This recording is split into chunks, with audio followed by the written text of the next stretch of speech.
Mohon konfirmasi, cek suara saya terdengar jelas. Sudah terdengar Ibu.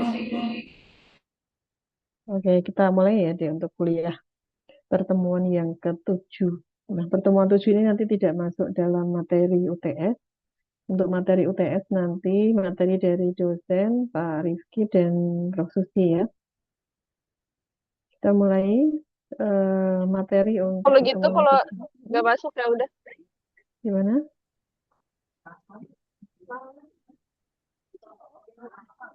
Ada yang mau disampaikan, Mbak Alisa?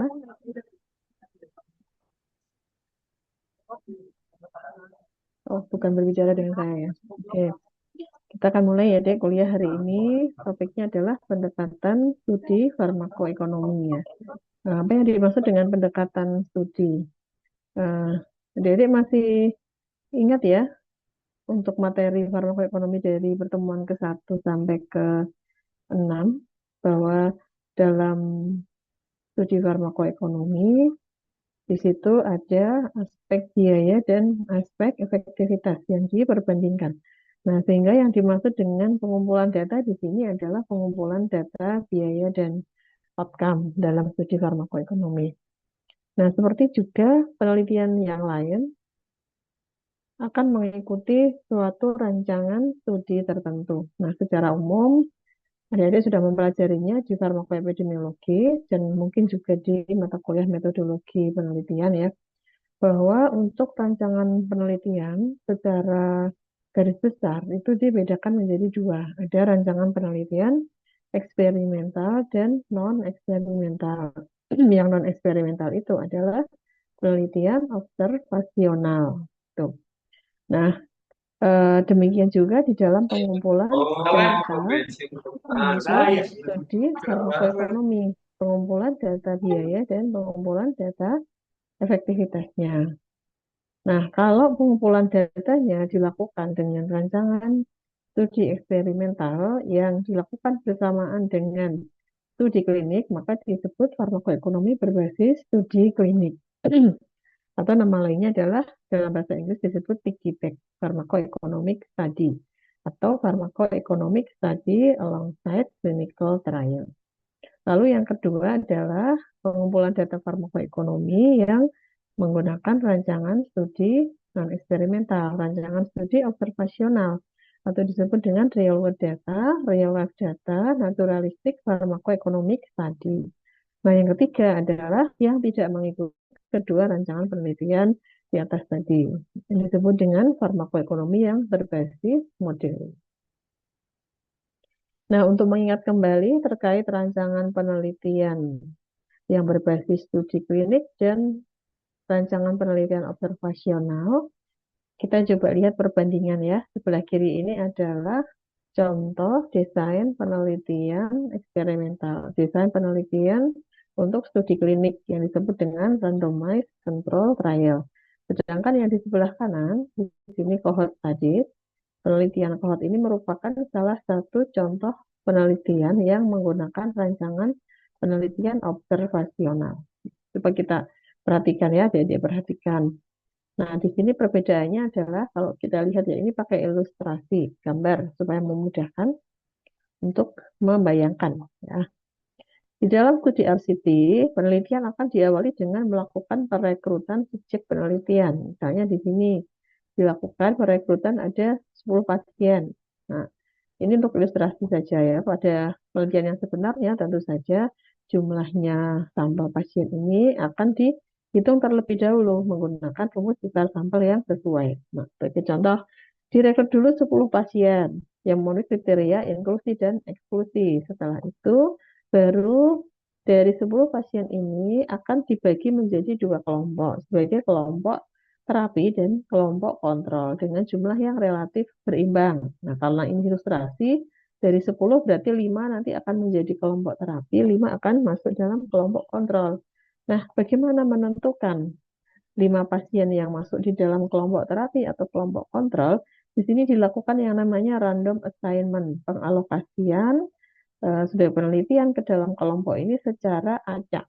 Bagaimana cara acak itu? Cara acak adalah dari 10 pasien ini punya kesempatan yang sama, entah masuk di kelompok terapi atau di kelompok kontrol, misalnya dengan cara dilakukan pengundian. Nah, itu merupakan salah satu contoh penetapan ya teknik sampling dengan cara acak.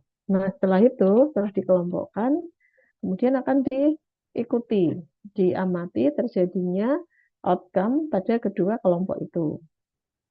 Nah, kalau misalnya ini terapinya dan diberikan obat, dibandingkan dengan diberikan obat lain atau tanpa obat tersebut, tanpa obat yang diterima oleh kelompok terapi, nah nanti follow up-nya adalah ya efek yang diinginkan ketika pasien diberikan obat tersebut. Nanti kemudian diperbandingkan hasilnya.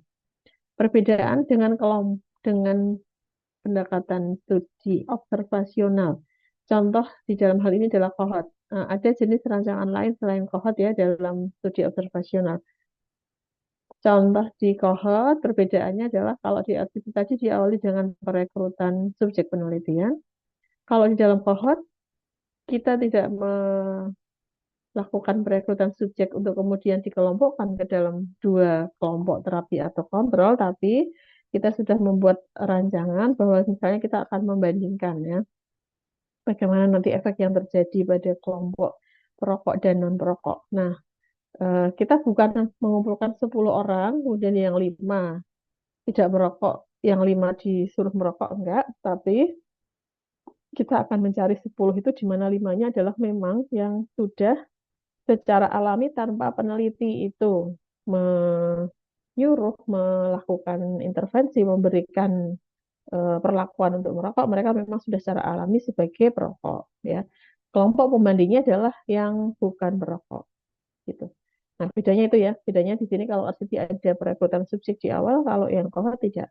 Jadi peneliti secara alami hanya mengamati saja, menetapkan mana sebagai sampel perokok dan bukan, tapi berdasarkan yang sudah alami terjadi.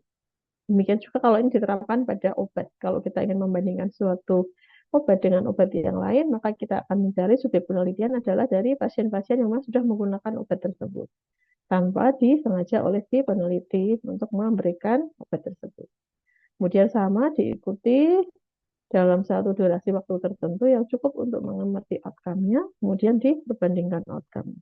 Itu ya bedanya RCT dengan cohort untuk mengingatkan kembali dan kemudian dari konsep rancangan penelitian ini yang digunakan untuk juga mengumpulkan data dalam studi farmakoekonomi. Nah, jadi di dalam studi farmakoekonomi yang berbasis studi klinik, maka akan mengikuti rancangan penelitian studi klinik. Studi klinik itu menggunakan rancangan RCT, Randomized Control Trial ya. Nah, seperti apa dalam studi klinik itu? Tahapannya adalah dimulai dari fase 1 untuk melakukan pengujian keamanan. Kemudian fase 2 melakukan pengujian efikasi dari obat. Fase 1 dan 2 ini dilakukan pada subjek penelitian orang sehat. Ya, orang sehat. Nah, dari studi fase 1 dan 2 ini, selain mengumpulkan data seperti dan efikasi, juga bisa sekaligus dilakukan pengumpulan data biaya. Nah, menggunakan rancangan cost of illness tadi. Menghitung berapa biaya yang dibutuhkan untuk memberikan suatu terapi yang diujikan di studi klinik ini. Nanti kan di situ ada dosis, kebutuhan dosisnya berapa, jumlah obat berapa, sehingga bisa dihitung biaya untuk memberikan obat. Nah, selain itu, dari aspek safety, ketika terjadi reaksi obat yang tidak diinginkan dari pemberian obat itu, kemudian diperlukan adanya terapi, bisa dihitung berapa biaya terapi sebagai akibat dari efek samping atau kejadian yang tidak diinginkan dari pemberian obat. Ya. Nah, untuk apa manfaatnya?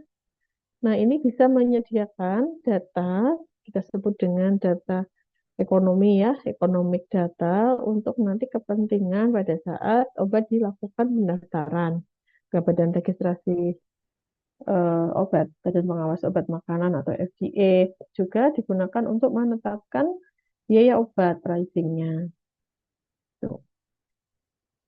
Nah, kalau fase 1 dan 2 sudah dilakukan, Kemudian akan dilanjutkan dengan di studi klinik fase 3, yaitu konfirmasi temuan dari penelitian fase 1 dan 2 yang dilakukan pada populasi pasien yang lebih banyak. Kalau fase 1-2 pada orang sehat, fase 3 ini sudah dilakukan pada pasien. Nah, di fase 3 inilah bisa dilakukan studi farmakoekonomi penuh, mengumpulkan data biaya sekaligus efektivitas yang disebut sebagai EESC, Economic Evaluation Alongside Clinical Trial. Ya, yang ini tujuannya adalah nanti kita akan mendapatkan informasi cost effectiveness dari obat yang digunakan untuk kepentingan pendaftaran obat untuk mendapatkan akses pasar subsidi atau supaya dijamin oleh pembiayaan kesehatan. Tuh, misalnya kalau di Indonesia berarti untuk pendaftaran obat di Fornas supaya obatnya bisa dibiayai oleh program JKN oleh BPJS. Ya. Nah, kalau sudah obat kemudian mendapat izin edar, didaftarkan Badan POM, berarti obatnya sudah digunakan di rumah sakit. Kalau uji klinik kan masih pada subjek penelitian terbatas ya. Kalau sudah obatnya punya izin edar, berarti sudah bisa diperjualbelikan secara lebih luas, digunakan di vaskes lebih banyak. Nah, nanti dilanjutkan dengan uji fase 4 yaitu post marketing surveillance. Nah, di fase 4 inilah yang datanya disebut dengan data observasional. Ya, studi observasionalnya di sini karena apa? Karena obatnya sudah digunakan di praktek perawatan rutin oleh pasien-pasien yang ada di rumah sakit, bukan lagi di tataran penelitian. Gitu ya. Oke, jadi intinya di farmakoekonomi berbasis studi klinis ini adalah pada saat melakukan penelitian uji klinik untuk mengumpulkan data efektif dan efikasi juga sekaligus dilakukan pengumpulan data biaya untuk bisa nanti menghitung cost effectiveness, menghitung ICER ya, gitu. Oke, ini nanti bahan ini dibaca sendiri ya, Dek. Nah, yang ini mungkin yang kita perlu bahas juga, apa sih kelebihan dan kekurangan kalau melakukan penelitian menggunakan farmakoekonomi yang berbasis studi klinik. Kelebihannya adalah menggunakan teknik randomisasi namanya untuk memilih pasien. Randomisasi itu bagaimana tadi ya direkrut kemudian diundi pasien subjek mana yang mendapatkan obat dan mana yang mendapatkan terapi pembanding sehingga akan memiliki validitas internal yang kuat. Membutuhkan waktu dan sumber daya yang relatif lebih rendah untuk mengumpulkan data dibandingkan studi ketika farmakoekonomi dijalankan secara terpisah. Nah, kalau bersamaan berarti kan dalam satu waktu dengan sumber daya yang sama bisa mendapatkan dua hasil studi studi klinik dan studi farmakoekonomi. Tapi kalau dilakukan terpisah berarti akan membutuhkan waktu yang lebih panjang, juga biaya yang lebih besar. Bukti ilmiah ekonomi, informasi tentang cost effectiveness obat bisa tersedia sebelum keputusan obat itu dijamin. Nah, kekurangannya adalah kelompok pasien tertentu saja yang terpilih sebagai subjek penelitian. Kemudian data biaya akan terpengaruh oleh protokol studi klinis. Jadi tidak alami apa yang memang biasanya terjadi pada pasien. Tapi pasien ini kan harus subjek penelitian ini harus patuh mengikuti proposalnya bagaimana gitu, terkait dengan pemberian obatnya. Rentang waktunya terbatas relatif pendek untuk studi klinik, hanya tahun gitu ya. Lalu monitoring terhadap data untuk studi farmakoekonomi tidak ketat seperti monitoring data klinisnya ya. Tetap ini akan relatif diabaikan, akan berfokus kepada pengumpulan lebih data seperti efikasi karena biaya kan hanya tambahan data. Oke, terus terkait perhitungan besar sampel relatif sedikit karena untuk studi RCT. Oke.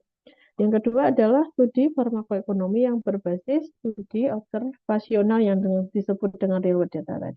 Nah, kalau ini peneliti tidak ikut menentukan, tidak mengintervensi pasien mana dapat obat apa, tapi secara alami pasien yang sudah ada di rumah sakit itu diamati oleh peneliti, diambil datanya. Pengambilan datanya bisa secara retrospektif atau secara prospektif. Sehingga data ini bisa dari studi dari sumber-sumber misalnya database ya, ada database registry itu atau database retrospektif. Nah, atau mungkin yang paling mudah kita bayangkan adalah data untuk melakukan studi farmakoekonomi observasional adalah berasal dari rekam medis. Ya. Kenapa di rekam medis itu ada data apa? Kita kan butuh data biaya dan outcome ya. Di rekam medis di situ akan ada pencatatan pasien, informasi pasien mendapatkan obat apa, kemudian akan ada informasi bagaimana efektivitas, keamanan dari pasien setelah mendapatkan obat. Nah, nanti juga di rekam medis akan ada catatan. Pasien itu mendapatkan obat apa jumlahnya berapa, itu bisa sebagai dasar untuk melakukan perhitungan biaya obatnya. Nah, atau kita juga bisa gunakan beberapa sumber data di rumah sakit yang terintegrasi. Misalnya di rekam medis itu kan ada nomor ID pasien ya, nomor rekam medis. Nomor rekam medis kan satu pasien itu satu, nggak mungkin ada yang sama. Nah, nomor rekam medis pasien berkunjung ke kunjungan ke rumah sakit tanggal berapa, di situ sudah dapat data efektivitas, tapi belum ada data biaya. Data biaya mungkin bisa didapatkan dari sumber informasi lain di rumah sakit, misalnya dari unit keuangan atau dari sistem informasi rumah sakit. Cara menarik datanya adalah kita menggunakan nomor ID pasien yang sama yang berkunjung pada tanggal yang sama. Nah, baru kemudian disatukan untuk tiap pasien, jadi kita akan punya satu set data biaya dan efektivitas. Misalnya kalau untuk skripsi yang sangat memungkinkan adalah dari data rekam medis. Oke, kelebihannya apa? Kelompok pasiennya biasa sesuai yang ada di setting perawatan rutin. Memang benar-benar yang sudah ada di rumah sakit ya, bukan yang direkrut dijadikan subjek penelitian. Nah, sehingga disebut validitas eksternalnya kuat. Data biaya dan penggunaan sumber daya berdasarkan yang nyata digunakan. Tidak tergantung pada protokol studi. Jadi benar-benar sesuai dengan pasien itu seperti apa di dalam menggunakan obatnya.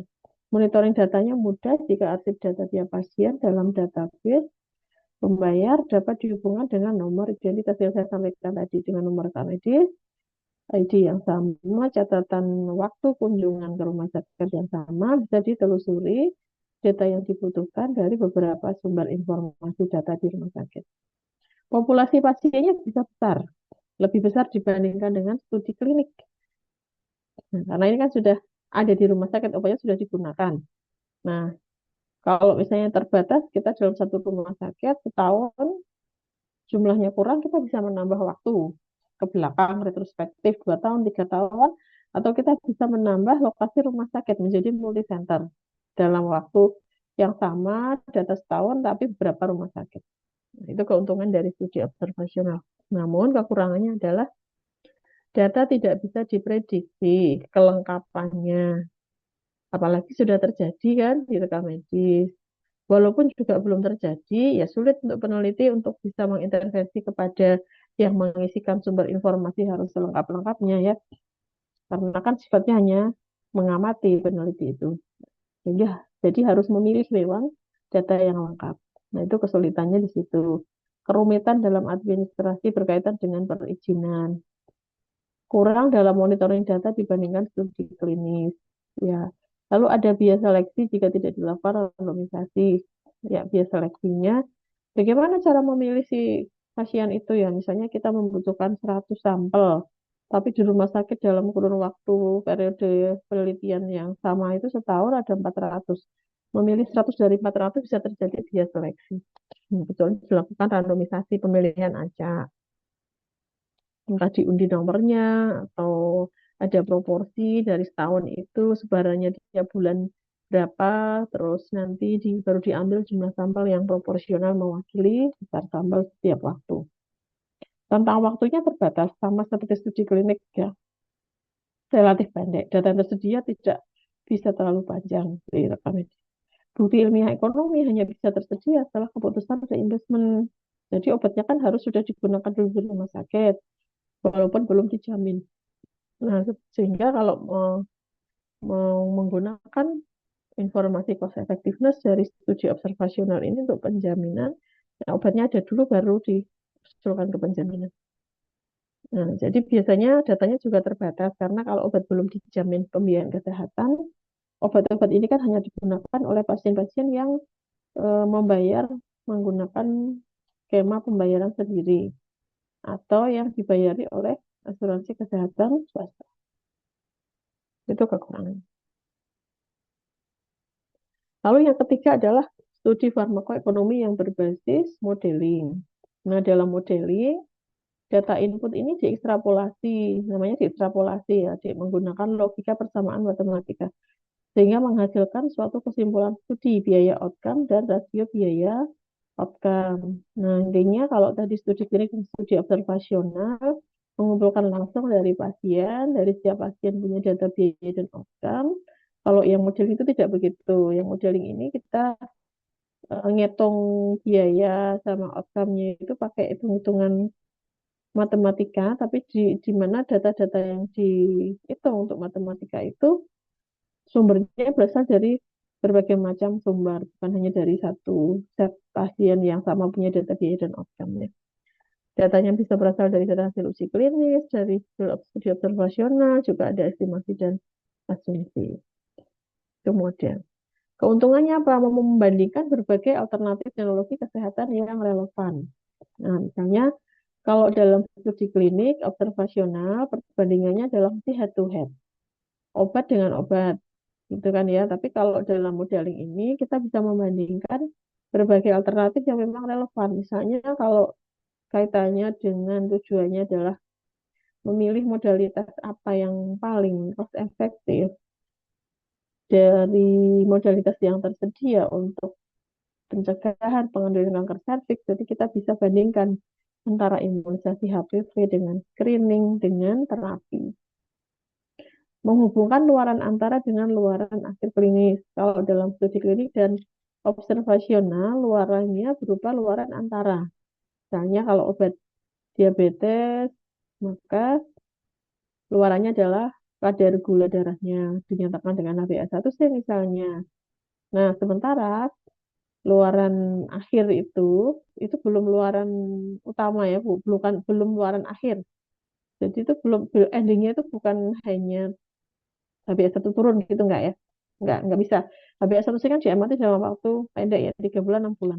Nah, tapi kan kejadiannya diabetes enggak selesai 6 bulan terus itu disebut sembuh ya, tapi terus-terusan kan umur hidup pasien kan bertahun-tahun gitu. Nah, luaran akhir yang diharapkan adalah misalnya sampai dengan pencegahan komplikasi atau sampai pencegahan kematian dini karena penyakit. Nah, itu bisa diamati kalau kita melakukan simulasi dengan model. Bukti ilmiah ekonomi berdasarkan modeling bisa tersedia sebelum diputuskan opsi kebijakan. Misalnya mau menerapkan vaksin, ya.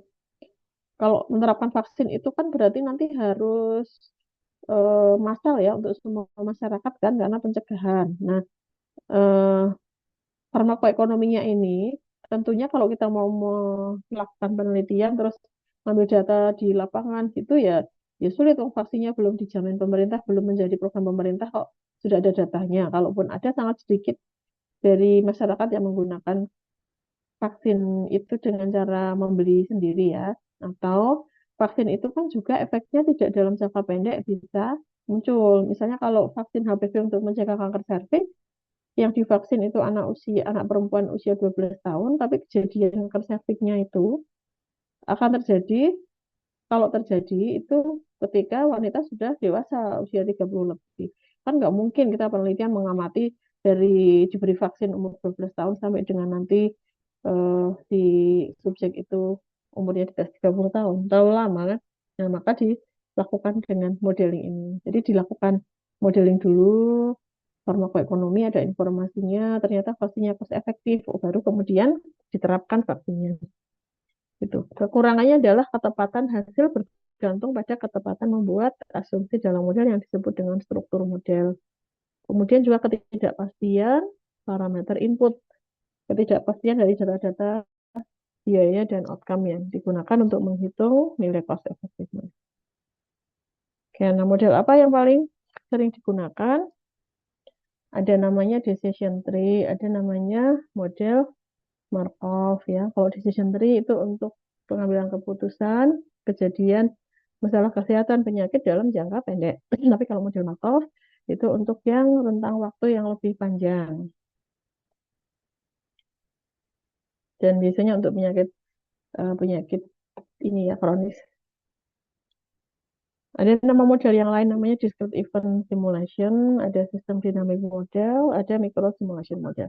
Tapi tiga model ini relatif jarang digunakan. Yang paling banyak adalah yang decision tree dan Markov model. Oke, kita coba lihat penerapan dari pendekatan studi farmakoekonomi yang sudah digunakan dalam penelitian yang sudah dipublikasikan ya.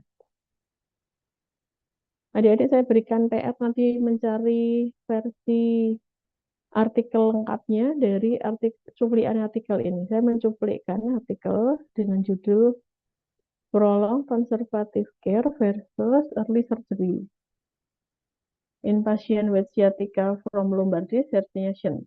Cost Utility Analysis alongside a randomized control trial ya. Silakan adik-adik nanti mencari artikel lengkapnya untuk dibaca lebih detail. Nah, saya akan jelaskan terkait dengan contoh studi farmakoekonomi ini.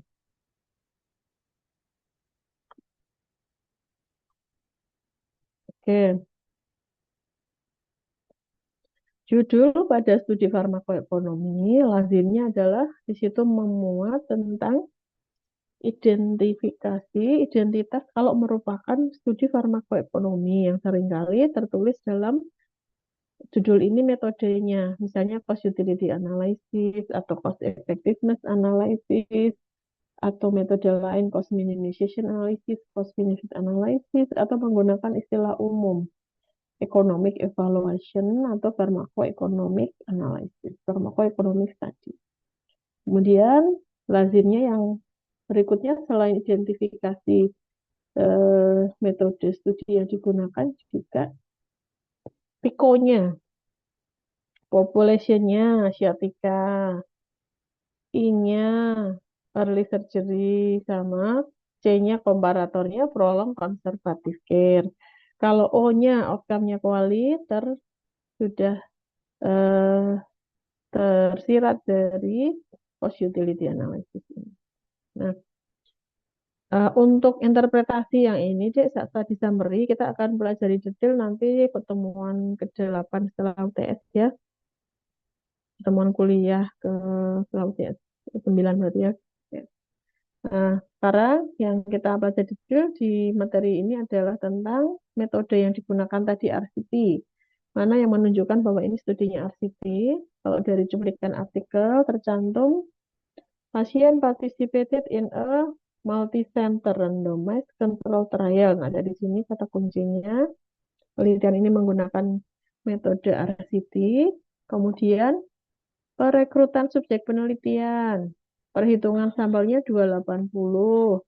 Tapi subjek yang direkrut bisa mendapatkan 283 pasien were enrolled. 283 pasien terlibat dalam penelitian.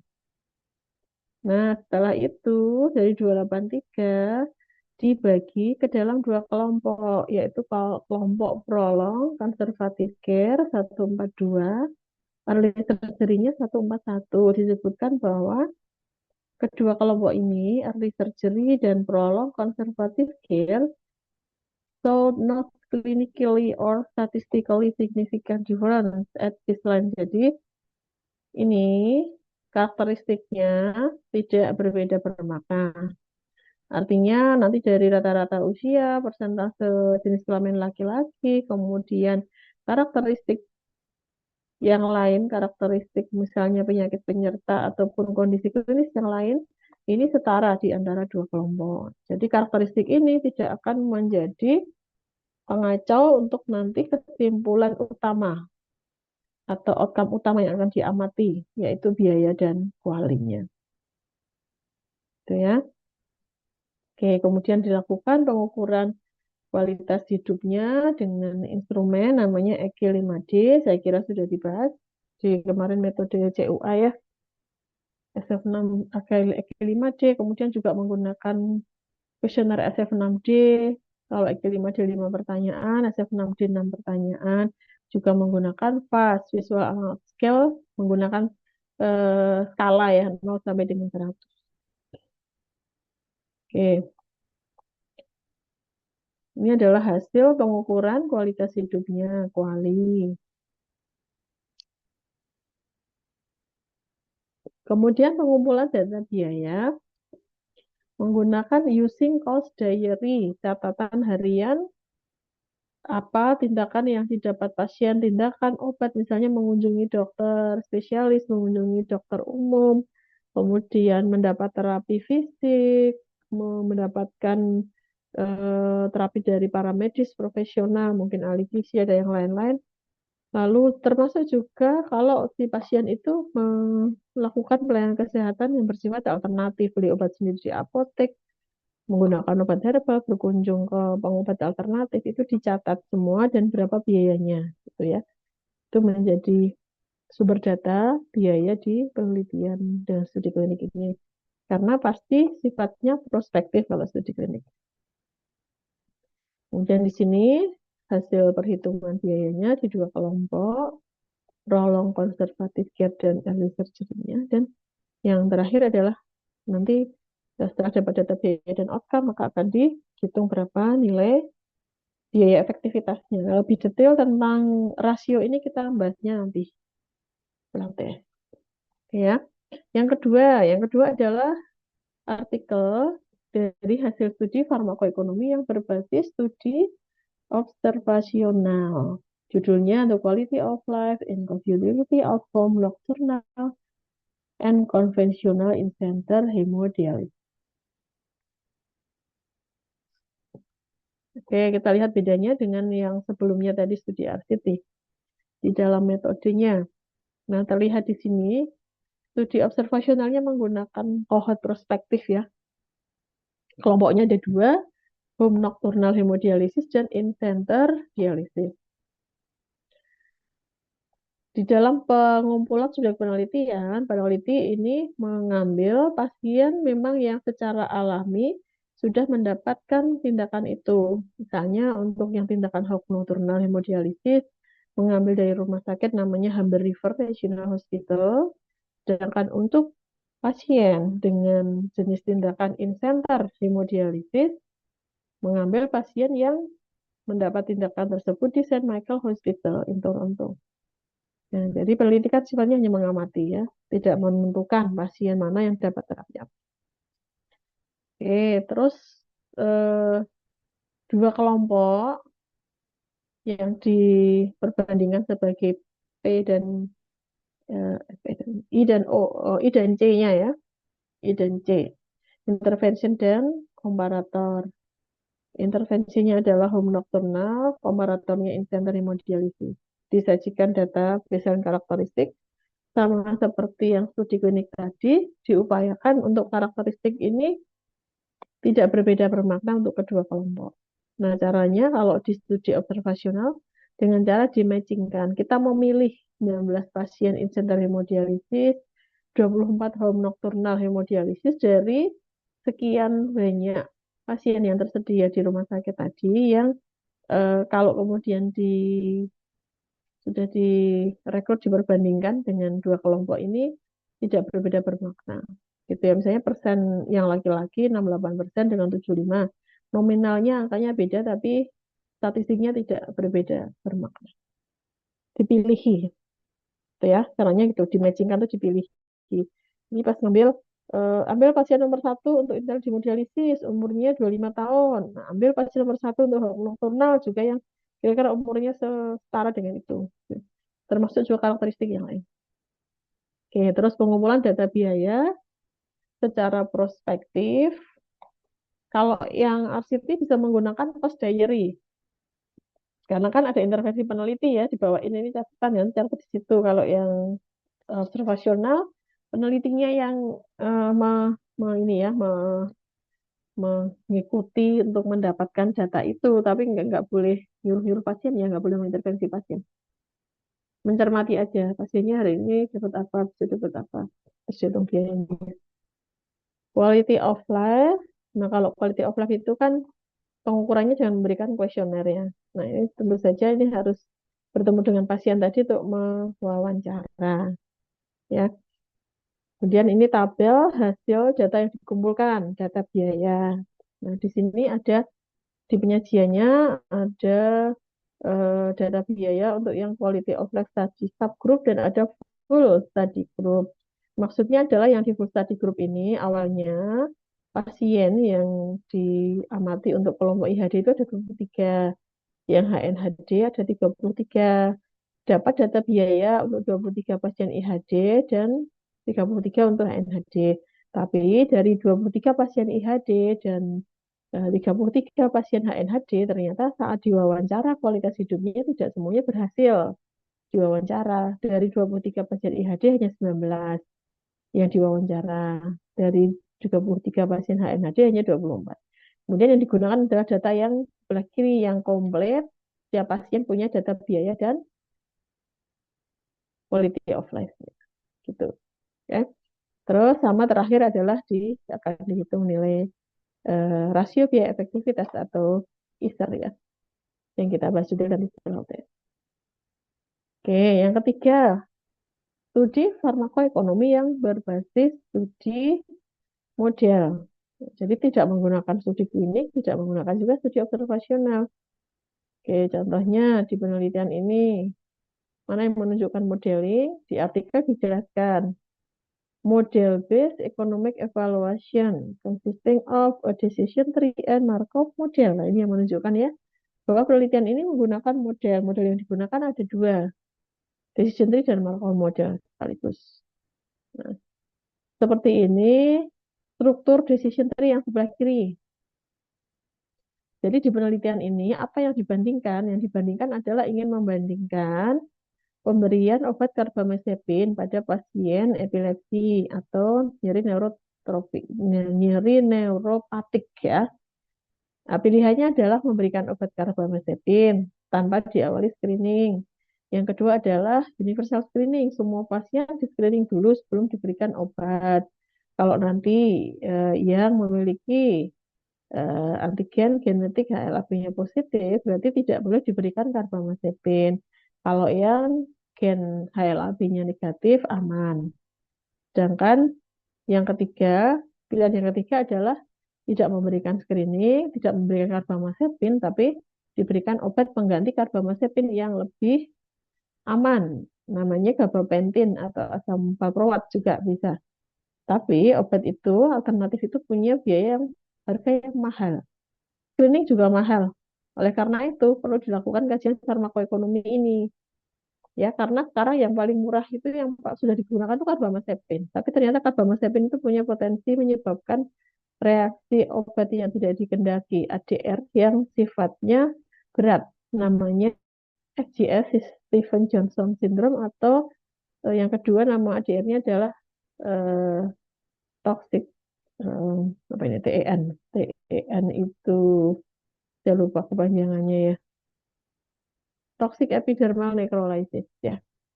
Nah, kedua ADR ini berat, bisa menyebabkan kecacatan, misalnya kebutaan, bahkan bisa menyebabkan kematian. Ya. Oke, terus disambung di bagian ujungnya ini M, tanda M ini untuk Markov. Decision tree-nya adalah untuk membantu mengambil keputusan. Kalau tiga pilihan ini diambil, masing-masing konsekuensinya apa. Terus akan diperhitungkan konsekuensi terhadap biaya dan outcome seumur hidup, berarti dilakukan dengan membuat Markov. Yang sebelah kanan ini adalah contoh model Markov. Kalau Markov bentuknya ada simbol oval ya, namanya Halstead dan tanda arah panah, menunjukkan perpindahan dari satu Halstead ke Halstead yang lain. Gitu. Oke. Terus kalau yang di studi klinik dan observasional tadi kan ada metodenya mengumpulkan data biaya dengan cost diary, dengan cara prospektif peneliti melihat catatan pengobatan, catatan penggunaan sumber daya untuk pasien, Tapi kalau yang di model, data-data yang disebut adalah pertama ada probabilitas transisi, yaitu peluang kejadian yang mungkin terjadi ketika suatu pilihan diambil. Ya, lalu berikutnya juga data biaya juga ada data biaya ya. Tapi data biaya ini pengumpulan datanya bisa berasal dari berbagai sumber yang relevan. Misalnya kalau kita di Indonesia ya bisa mengumpulkan data Recording stopped. dari pasien, data pasien di rumah sakit, atau bisa mengumpulkan data dari tarif paket Ina CPG misalnya ya. Itu data biaya. Lalu data utility-nya bisa dari data sekunder, penelitian-penelitian lain yang sudah ada, tidak dilakukan oleh peneliti dalam penelitian ini. Nah, tapi diupayakan data kualitas hidup ini juga dari penelitian menggunakan respondennya pasien di negara yang sama. Gitu ya, karena apa? Karena kualitas hidup itu di antar negara itu berbeda karena dipengaruhi oleh sosiodemografi, karakteristik populasi, ya. Nah, penelitian-penelitian yang sudah ada dimaksud itu bisa berasal dari penelitian parsial. Ada penelitian yang hanya mengumpulkan biaya, analisis biaya, misalnya ada penelitian yang mengumpulkan data kualitas hidup saja. Nah, kalau misalnya mau digunakan untuk topik skripsi itu sangat mungkin ya, mengumpulkan data biaya saja atau kualitas hidup saja. Nah, itu sangat bermanfaat nanti untuk yang melakukan studi farmakoekonomi modeling. Oke, ini contoh yang disebut dengan parameter input. Nah, parameter input itu adalah data-data yang dibutuhkan untuk melakukan studi farmakoekonomi modeling untuk nanti dimasukkan dalam rumus matematika dilakukan ya utility-nya. Oke, terus terakhir juga nanti akan menghitung istat.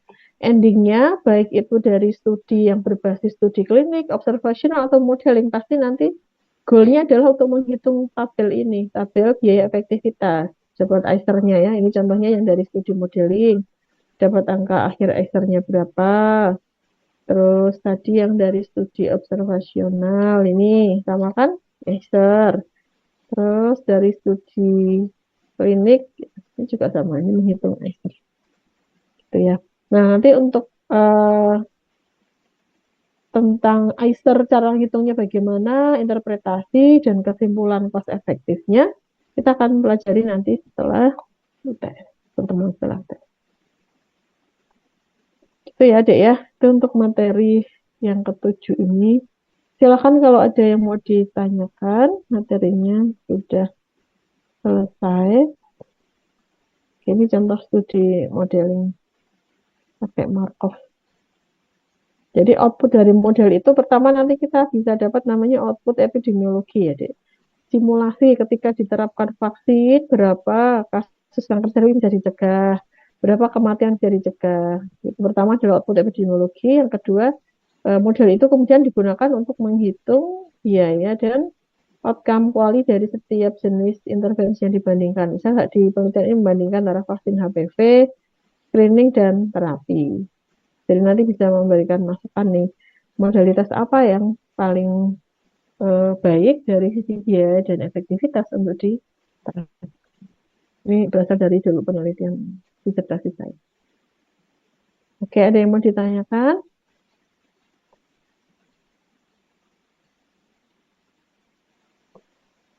Iya, materi UTS-nya dari Bu Susi dan Mbak Rizky. Eh, kalau belum ada, saya tunjukkan ini ya di pembagian tugas yang kelompok yang saya ampu nanti. Kemarin dosen yang lain sudah membagi tugas ya, Dek ya, untuk kelompok eh, masing-masing 1 sampai 12. Nah, yang kelompok topik dengan saya adalah kelompok 13 sampai 16. Ini kelasnya adalah kelas A dan C ya. Gitu, perhatikan ya, Dek. Jadi untuk kelompok saya tugasnya adalah mencari artikel farmakoekonomi, jenis jenis metodenya cost utility analysis. Berarti adik-adik cari yang outcome-nya quali dan dengan pendekatan modeling. Seperti contoh ya di materi tadi untuk jenis yang ketiga, pendekatan yang ketiga modeling. Modelingnya boleh decision tree, boleh Markov model, boleh model yang lain. Nah, terus utamanya adalah lakukan interpretasi nilai ISA terhadap cost effectiveness threshold. Yang kedua, interpretasi hasil analisis sensitivitas diagram tornado dan CEAC. Nah, ini karena belum kita bahas tentang interpretasi ini di pertemuan berikutnya. Tapi setidaknya adik-adik bisa menyicil dahulu mencari artikel CUA modeling. Karena sudah tahu, tadi sudah kita bahas artikel farmakoekonomi yang modeling itu yang kayak apa ya. Terus pembagian kelompoknya, kelompok 13 sampai 16 untuk kelas A itu ada 4 kelompok. Jadi studi farmakoekonomi, boleh obat, boleh vaksin gitu ya. Untuk kanker payudara, kelompok 13, 14-nya kanker serviks, 15 kanker paru, 16 kanker kolorektal. Lalu yang untuk kelas C, untuk penyakit ginjal, HIV, AIDS, hepatitis, gangguan saraf. Jika tidak ditemukan artikel farmakoekonomi yang dimaksud CUA modeling untuk penyakit-penyakit ini, silakan adik-adik boleh mengganti dengan penyakit yang lain, tidak masalah ya. Nanti dikomunikasikan aja. Oke, berapa jumlah artikel yang dicari? Minimal 3 ya, Dek ya. Minimal 3 artikel. Oke, apakah sudah jelas? Silakan kalau ada pertanyaan, saya tunggu.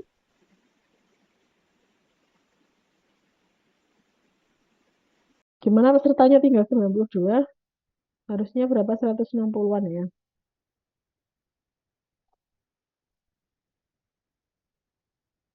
100, ya 150 lah ya, 140, 150. Kelompok 13 sampai 16 ada pertanyaan?